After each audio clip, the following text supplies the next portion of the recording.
everyone. Welcome to another session of Parallel Barking. My name is Larry Backer, Woof Woof, and I'm here with my puppy. Bark, bark, Ariana Backer. Hello, everyone. And today we are going to, since we seem to be in a time of conflict or the fear of conflict or the imminence of conflict, we're going to be talking about weapons. And we're going to be talking about one of the manifestations of a very curious thing that has really, I guess in a way, really expressed the nature of this century in the context of war and conflict, and that is the way in which combatants, whether they're state combatants or non-state actors who are engaged in combats of one kind or another. And notice, I am not suggesting here taking sides or anything. It's just combatants. We're looking at this from a very dispassionate perspective, how they're able to take ordinary things or things that the global community has come to value tremendously, especially after the end of the Second World War, and turn them into weapons, and in effect, take them, pervert them, and then use them, the normative strengths of a society, and then turn it around and use it against them. And the context in which we're going to be speaking about today, one of the key manifestations of this trend is the way in which migration itself has become weaponized and especially now in both the Middle East and North Africa, and now within the zones of Russian imperial combat, which is all over the place. The Russians apparently seeking to mimic all at once a century and a half of Tsarist expansionary conflict, and do it all essentially in the same time. And in that context, of course, and not just them, but in the context, of course, something that had been viewed as one of the most extraordinary positive developments, peace-enhancing, globalizing, and convergence and solidarity enhancing changes after 1945, the openness of states to migration, the openness of states to developing robust, solidarity-filled, non-assimilationist, multi-ethnic, multi-religious, multinational political communities is likely to be threatened. And in this context, of course, there's a long history, but what brought this to our attention, of course, is the way in which it's affected core areas, and these are core European areas where one would have thought that these concepts would find its last refuge. And here I'm talking about recent developments in the Baltics that Ariana is going to talk a little bit about. Yeah, and we're specifically talking about Finland in this instance. Recently, there has been an influx of asylum seekers showing up at border checkpoints along the Russian-Finnish border. And now Finland, a NATO member, is seeing this surge. According to official statistics, more than 900 migrants arrived in August, and then 800 November, and that's a lot considering that the overall population of Finland is not that large. Right, but it's not the migration itself, which No. is perfectly, which may be eyebrow raising, but part of the ordinary course. It's the fact that Finnish authorities say that Russian authorities are most probably helping asylum seekers without documentation move across the borders. Right. And what's the point of all of this? And, so we talk about it, oh my goodness, people will say, well, who cares? We've already accepted the notion of migration. Right. There's a lot of dislocation everywhere on Earth. If these folks can make it through, even a government who tends to be, from a European and American perspective, rather immoral, can be a moral positive force if they're getting these people to where they Yeah, should be. But that's not the way, that's not the weaponization. Of course, the weaponization is the purpose of this thing, that is to use good intentions in this case for a specific purpose, and that is to either overwhelm or destabilize the country into which migration is projected, and at the same time to use it to the extent that it does develop, it does overwhelm the capacity of a state to either to receive or to absorb. It serves an enormous propaganda purpose in terms absolutely. of seeking to divide or to distort the effects of this on the targeted country. Yeah, because if the Um, country refuses to accept these asylum seekers, they immediately take on the evil persona.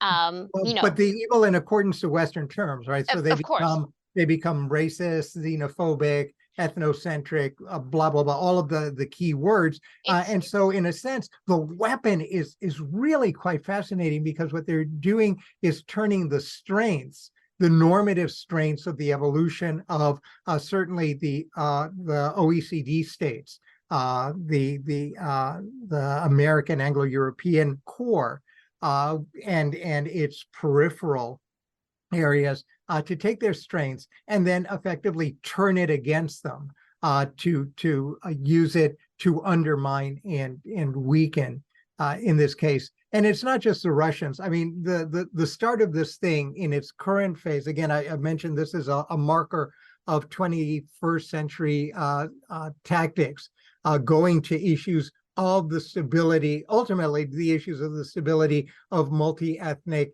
multi-religious states that can maintain solidarity within all of these differences and avoiding the issue of assimilation. The start of this thing, in a sense, although it goes back further, I'll take us back to 2011, for example, when Muammar Gaddafi, of memory, threatened to flood the European Union with migrants if it continued to support protesters. The idea, again, being not just to overwhelm, but to destabilize, not necessarily at the national level, but to destabilize societies at the intake level.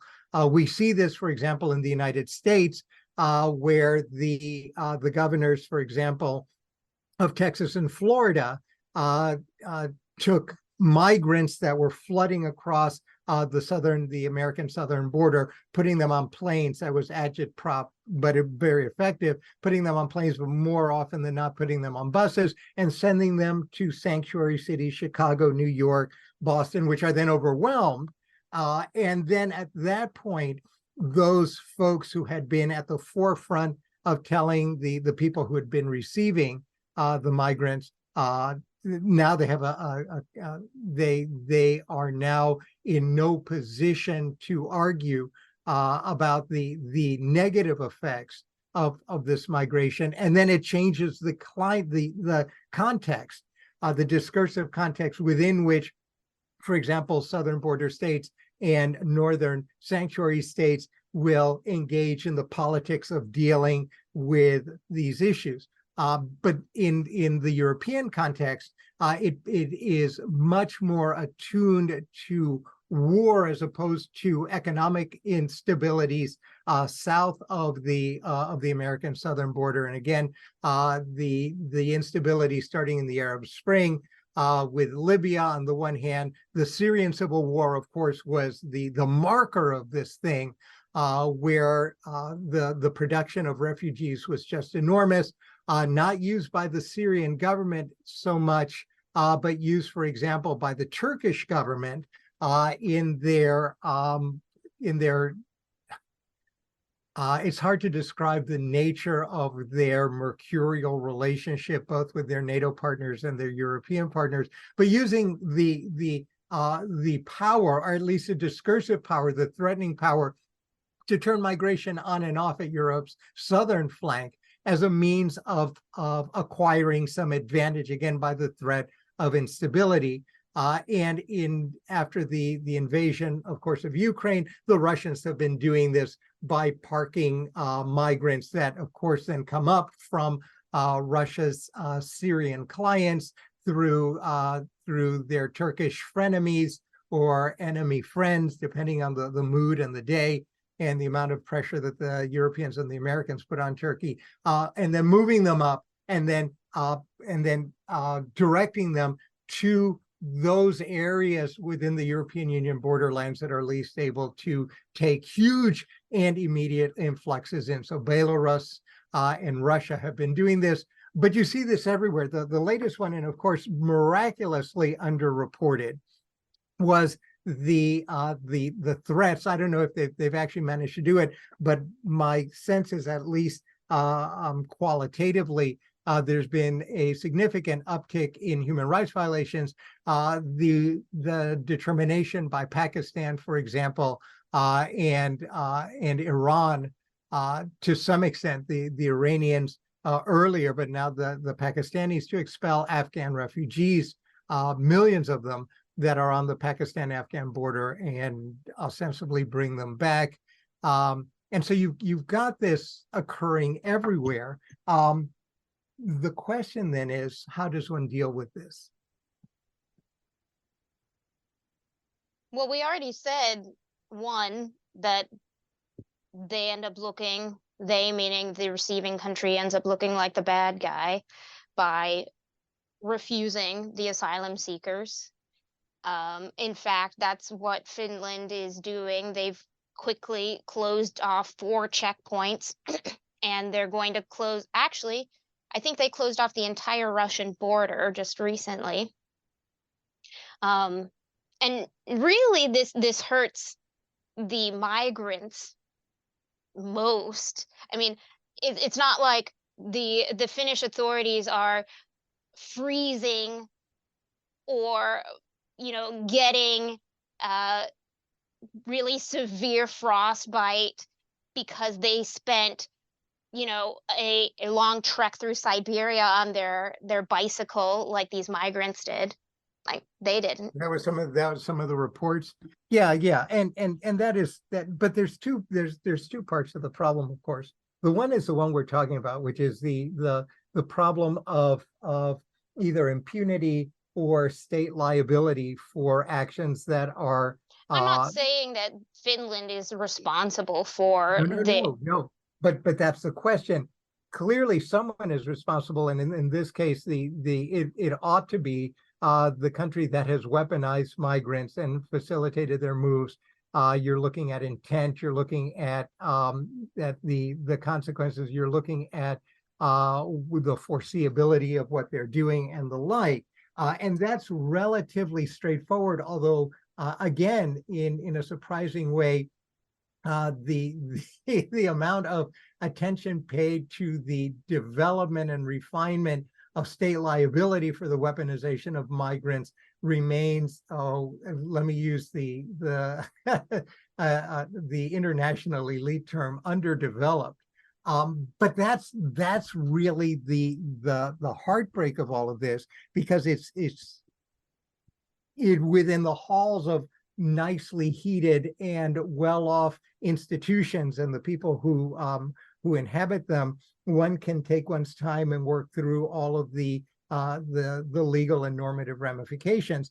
But at the end of the day, the issue, which was the issue of migration, the solution of which was a post-1945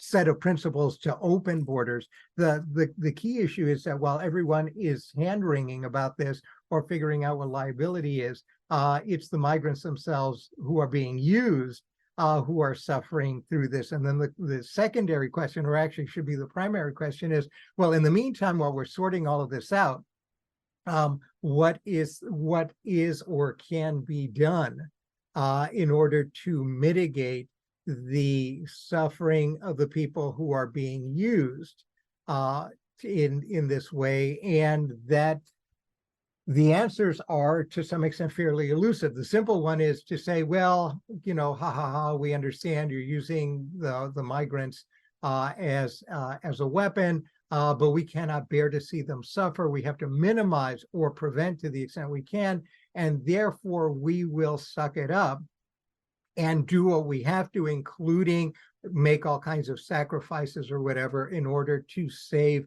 individual human lives, while we pursue the more esoteric or the more abstract actions against the other countries. But what actions can you undertake? You're going to put their leaders in jail. You're going to squeeze some money out of these belligerent states. The issue of remedy remains as elusive as the issue of how to deal with these folks. And at that point, of course, what we wind up seeing is just from the perspective of tactics, an extraordinarily useful weapon that is virtually impossible given the normative constraints that receiving states operate on. That is just impossible to deal with in a form that avoids the issue other than to prevent. And the only way you can prevent, but that's still somewhat risky, is to do what Finland did, which is close your borders.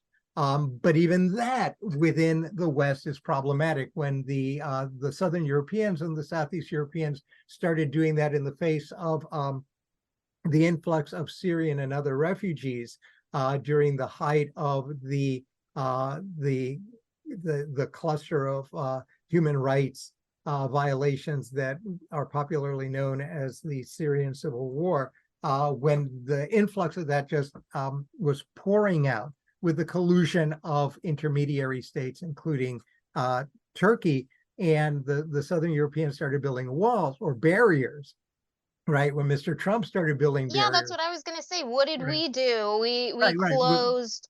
When we closed it, the consequence within the states was immediate and negative. The idea was that, of course, now what you're doing is betraying core notions, and we're no better than the people that we took great that Pains we to. suffered greatly in order to defeat in 1945, and we are completely undermining our values without thinking, of course, because there are consequences to all of this, to the human rights effects on the receiving community, right? When there Absolutely. is an overwhelming influx. So this isn't and that's the propaganda victory, because there you're going to build a wall and keep people out, and you're horrible, and all you're doing is you're thinking about the human rights harms to the people who are now blocked from coming in and have to deal with the consequences of being wherever they are, in Turkey or in Iran or wherever it is that they're permitted to be, or in Mexico or Guatemala.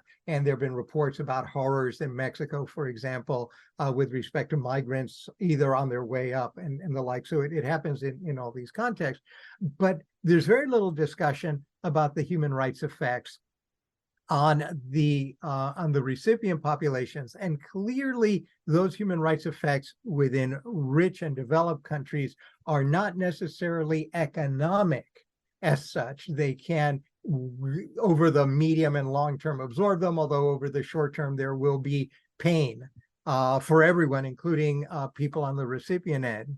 But the human rights violations come when you start looking at the effects on civil and political rights, and on social and cultural rights. And those, again, in the language of the UN, tend to be underdeveloped, the discussion of this. And yet we don't have these discussions. And we can't, because we're set up, certainly in OECD land, we're set up to view the hierarchy of need as one that places the desperate and destitute people who are fleeing from somewhere, either because they're in fear of their lives, or because their lives are unbearable, or because they're looking for some kind of economic security for themselves or their families, all of which are really important and quite positive reasons for moving, right? Because we value that above everything else, we discount the effects and therefore the effectiveness of the migrant as a weapon by reference to the the drain on the society and its and the detrimental effects on overwhelming influxes of population that they may cause political and other uncertainties. And so what you wind up doing again is you build a barrier. Even Mr. Biden has, to some extent, although in a more limited and less spectacularly propagandistic way than Mr. Trump, has also been building fences. But there, the context is, of course, slightly different, right? Because in the context of the weaponization of the migrants in the context of war, right, you're dealing with your what the combatant states, so the Russians, for example, what you're doing is opening another front to weaken your opponents or your potential opponents or the people who are supplying your key opponent, right? In the case of non-belligerency, which would be migration, for example, in the Western Hemisphere, you're dealing with issues that were fairly common in Europe before 2010 and remain common in the West, and that is how do you deal with flows where the flows are a function of failures within the exporting state. One way that they used to do this, the Obama administration, well, the administrations up to the Obama administration, and then the Europeans for a while, would be to export a tremendous amount of support to exporting states, to allow them to develop infrastructures and capacity to reduce the need for migration. And so you don't need to send them off. Yeah, like what?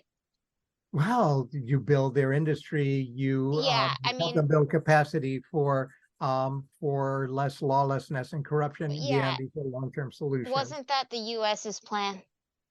It was, but the U.S. Tends to be a place that is well known for its, Talk? well, no, they just never are able to stick with something long enough to see it through. Oh, and is that probably because of our changing administration? Well, it's part of our changing administrations, although not necessarily. There are some areas, for example, our China policy that has survived huge changes in otherwise normatively completely incompatible administrations, the Obama, Trump, Biden administrations, and yet certain policies, fiscal policies, roughly, the policy against China has remained fairly consistent. But in other areas, where the elites are far more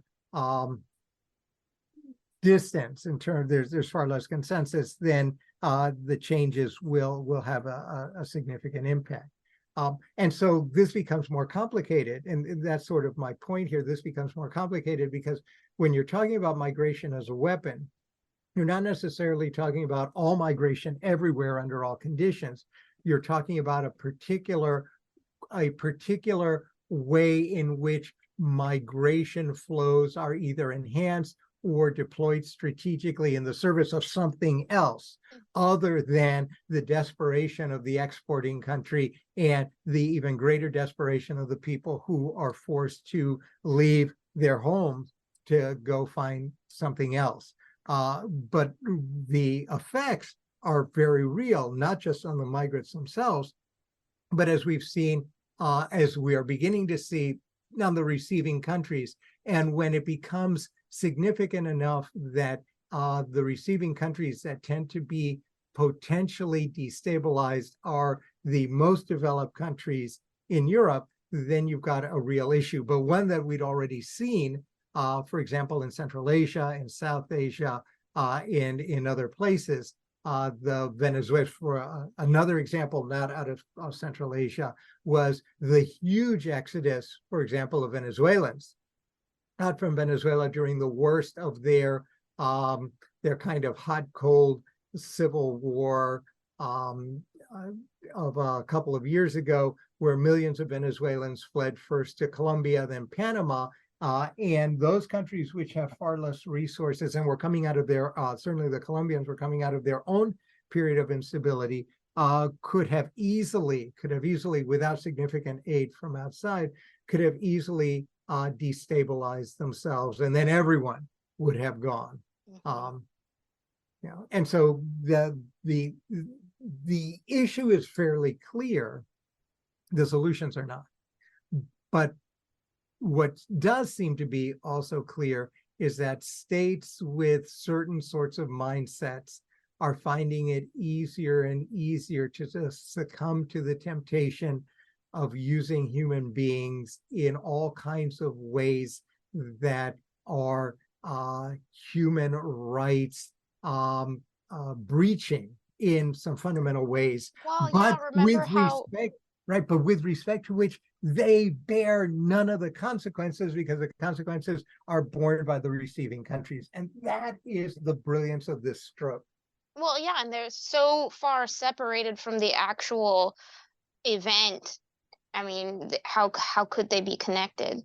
Uh, and remember how we were talking about war and if there will ever be a civilian again? Will there be Well, civilians? I mean, I right. think. That's the third rail of war discourse, right? Mhm. The idea, and we have only ourselves to blame, the glorification of this is Second World War, First World War, actually, the beginnings of the notions of total warfare, now is completely misaligned with the legal constraints on war, which presupposes a passive civilian population that remains absolutely uninterested in participating in the war, because otherwise they convert into combatants, as opposed to combatants with respect to which combat related things, including death, can occur.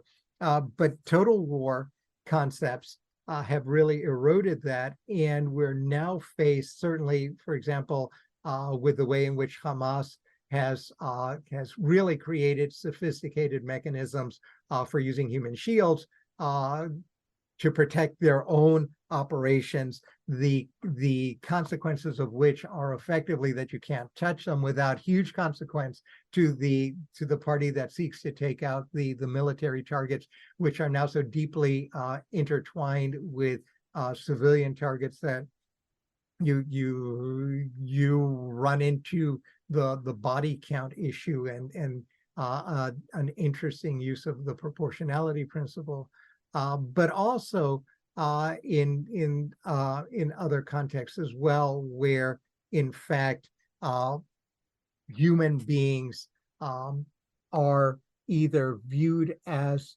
willingly or unwillingly objects of conflict.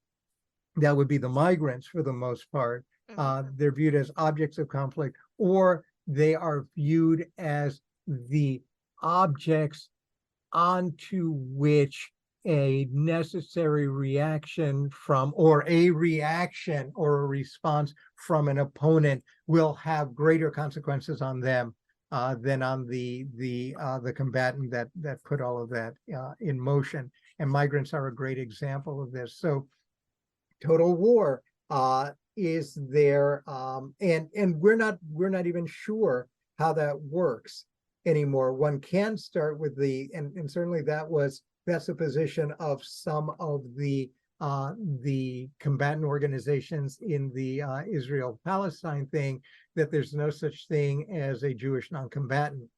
They are all as either, it depends on the line, they're all settler colonialists, or they're all involved in facilitating the operations of the military establishment, and therefore they are all viewed as combatants, Mhm. whether they believe they are or not, to the idea that in fact that only applies to certain forms of civilians and versus others, to migrants, where there's a level of coercion. And we aren't even at the point, I think, where we can rationally describe the terrains within which we do this, except that we know, or we ought to know, no one really wants to go here because it's just inconvenient for the elites.